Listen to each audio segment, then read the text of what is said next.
Hey everyone, this is Karen Waksman, founder of Retail MBA. Today we're going to be talking about wholesale to retailers. So if you have a great product that's perfect for retail and you're trying to understand how to sell your wholesale products to retail, we'll give you some quick tips and strategies and things to think about in regards to getting started today. With that said, let's get started on today's training. Let's talk about the 5 reasons to get bankrupted by chain stores. Number 1 is you do not look at the paperwork. When you are working with a chain store and say Bed Bath & Beyond loves your product, the one thing that they're going to do is give you some paperwork to review.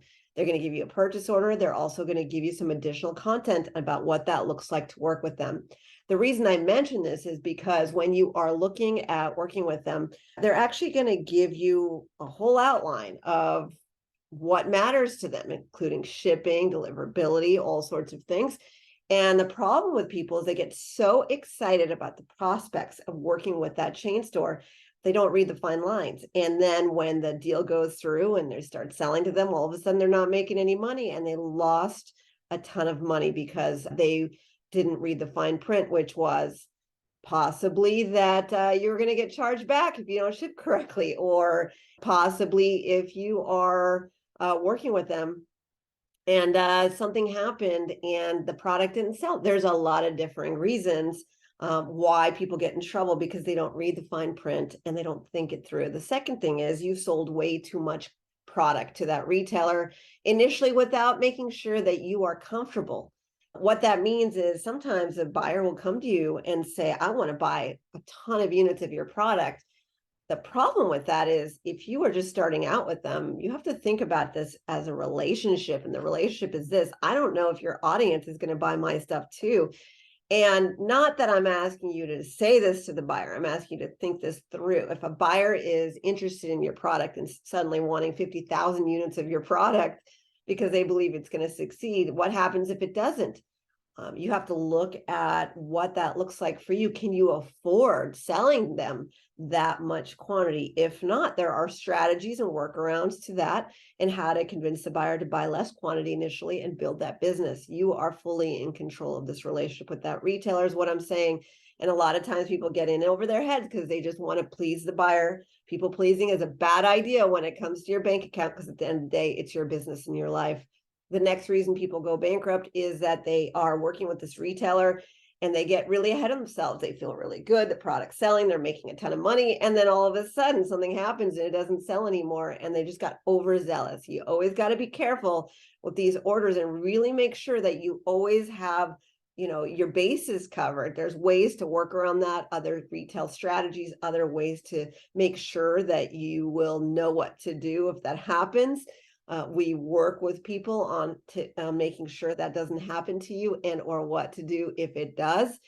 Things like that does come up. Never get cocky. Really work at making sure you understand that opportunity and never turn your back on it. The next one is, what happens if the buyer asks you to do something like a clip strip program? What's a clip strip? You are working with a retailer and they are placing your product on a plastic strip. You've seen those when you go to the grocery store. In between the aisles, there's like a strip with a bunch of products on it.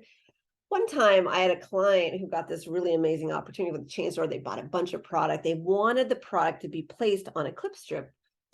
And I explain more about clip strips in another training and also in our core Retail MBA program if you want to learn more. But the essence is that client of mine agreed to a major deal.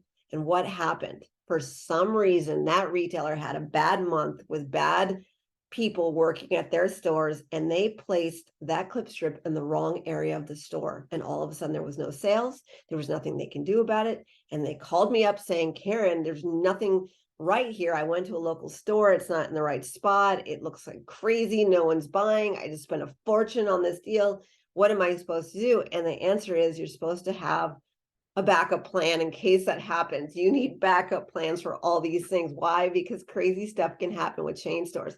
It does not mean that client can't make many millions of dollars, but if you're an entrepreneur and you've gone as far as you can with building the product, creating the product, you've done a lot of heavy lifting already. You know how to work hard.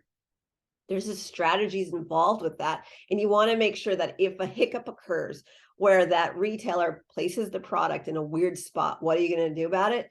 Again, there's workarounds to all this, but you got to think 50 steps ahead. That's why we teach what we teach. We want to make sure that if there's any problem that could happen, you are not part of that problem. And the last thing that causes bankruptcy with chain stores is that you tell your friends and family nothing about your product and you expect the chain store to sell it all for you. You guys are funny. You want these deals, you want these opportunities, you dream of selling to Macy's or whatever it is. You get the product approved by the buyer, and then all of a sudden, what happens? You are seriously just letting Macy's sell it all. You can't do that. You got to help them out. You got to tell your friends and family and everyone else to buy. Why? Because if that product doesn't sell the first time around, even for a smaller test, if they want to put it in some of their stores and that product doesn't convert, you're not going to sell to them anymore. That's a problem for you. But what happens if you start succeeding? You're letting Macy's or whatever sell that product for you, and you start selling larger quantities and you're not helping them grow that business, it can backfire on you and you can lose a lot of money. We teach strategies on making sure that once the product's in stores, you make sure that product sells, because one chain store order can 10, 50x your business. I've seen some crazy stuff over the years. And the one thing that you don't want to do is be afraid of retail. What you want to do is get ahead of it and make sure that you are not putting yourself in a position where you're not going to make money. They're not going to make money. You're not going to lose all your money, whatever it is, because that is why we teach what we teach. We want to make sure that when you go in, you go so strong, you know exactly what to do in any case scenario, and you just get the job done and you make millions of dollars and you walk away. That's what we want for you. We want you to be happy, make lots of money, be happy with your kids, play, do whatever you got to do. But at the end of the day, there are some things you got to know about avoiding some of the plaguing problems of working with a bigger company. Bigger game, bigger problems, but bigger money, bigger opportunities. And for those of you who are excited about that possibility and are like, okay, just tell me what to do and I can get on the other side of it, please join us in our free training. The information on that is listed below. We basically have free content on how to go after stores much bigger than this. And we also have live events, done for you services, masterclasses, all sorts of things, coaching every step of the way, just to make sure that if you are going after stores, you do not put yourself in trouble with chain stores.